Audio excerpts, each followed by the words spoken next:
કેશોદ તાલુકાના અગતરાઈ ગામના આંગણે ભવ્યાતિ ભવ્ય શાકોત્સવનું આયોજન કરવામાં આવ્યું હતું। કેશોદ તાલુકાના અગતરાઈ ગામના આંગણે જૂનાગઢવાસી પૂજ્ય રાધારમણ દેવ અને સ્વામિનારાયણ મુખ્ય મંદિર અગતરાઈ દ્વારા આજરોજ અગતરાઈ ખાતે વહેલી સવારથી જ ભવ્યાતિ ભવ્ય સત્સંગ સભા તેમજ દિવ્ય શાકોત્સવનું આયોજન કરવામાં આવ્યું હતું, જેમાં આશરે 3000થી પણ વધુ હરિભક્તોએ મહાપ્રસાદ લઈ સત્સંગ સભાનો લાભ લીધો હતો। આજના આ કાર્યક્રમનો મુખ્ય ઉદ્દેશ જૂનાગઢવાસી શ્રી રાધારમણ દેવ તેમજ આદિદેવોના સાનિધ્યમાં વડતાલ લક્ષ્મીનારાયણ દેવ હરિકૃષ્ણ મહારાજનો 22મો પાટોત્સવ દ્વિશતાબ્દી વર્ષ તથા સ્વામિનારાયણ સંપ્રદાય દક્ષિણ વિભાગથી લક્ષ્મીનારાયણ દેવ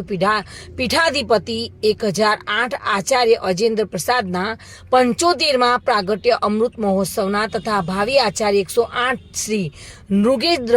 પ્રસાદ મહારાજના 50મા પ્રાગટ્ય સુવર્ણ જયંતિ વર્ષના શુભગમ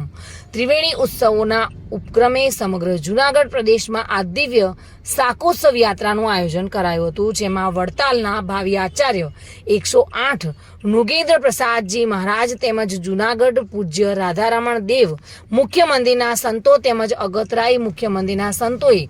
આશીર્વચન પાઠવ્યા હતા અને આ કાર્યક્રમને સફળ બનાવ્યો હતો।